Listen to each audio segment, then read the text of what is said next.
Well, good afternoon, boys and girls. It's Mr. Peyton from Hidalgo. I hope all is well and you guys are staying healthy and making the most of the good and the bad and the ugly that may be happening in your worlds, because it's kind of how life is. Things aren't always good and sunny and happy. Speaking of sun, have you ever been somewhere where it's super bright outside and you have to wear your sunglasses and you walk into a dark room and you can't see a thing and you realize, well, duh, I've got my sunglasses on. It's like you were blind for a little while. Or have you ever been inside where it's nice and dark and you walk out without your sunglasses and it's so bright outside you can't really see? Both of those have happened to me, and if not just annoying, sometimes that can be maybe a little scary when you can't see. But at least in that case, it's temporary, right? We're going to read a story today from the Storybook Bible about a character who was blind, not just for a few moments, not just for a day, but for 3 whole days. Sounds kind of crazy. I don't think I'd want that to happen to me. However strange and odd it is, if it happened in the Bible, then I'm guessing God probably allowed it to happen for a purpose. Kind of like all things in life, right? Let's hop in and we'll find out what that purpose was all about. So if you're following along with us, we're going to be reading on page 334. Today's story is called A New Way to See.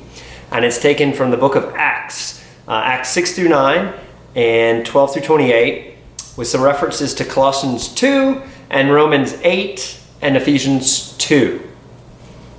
You ready? Here we go. A new way to see. Of all the people who kept the rules, Saul was the best. I'm good at being good, he'd tell you.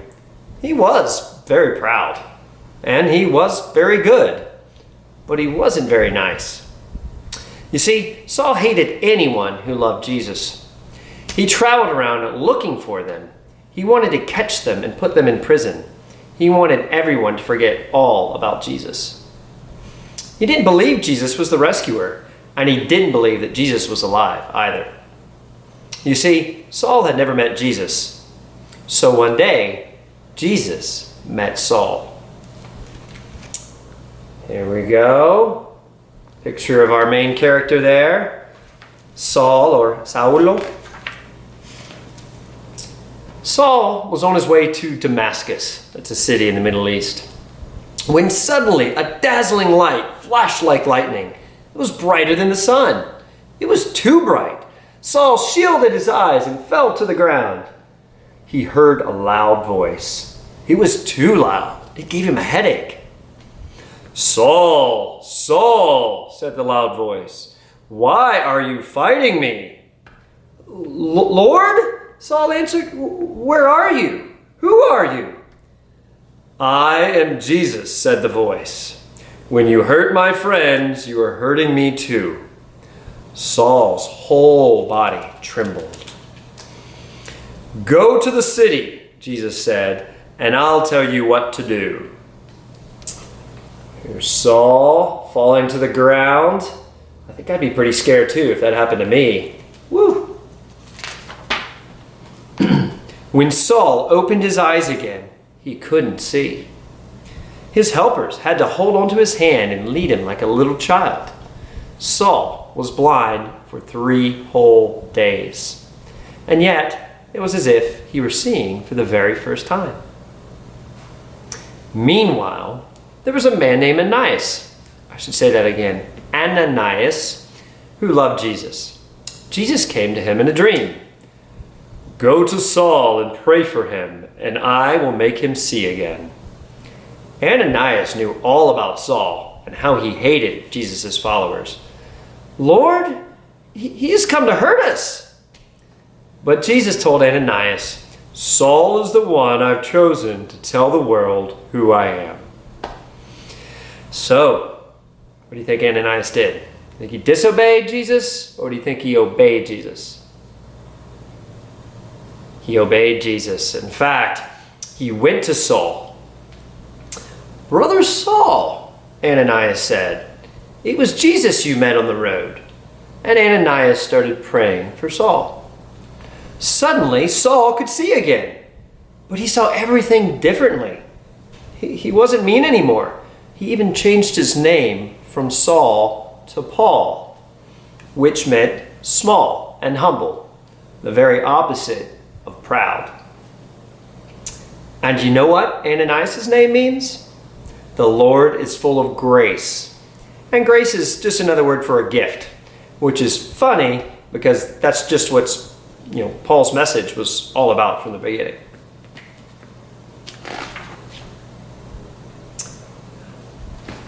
It's not about keeping the rules, Paul told people. You don't have to be good at being good for God to love you.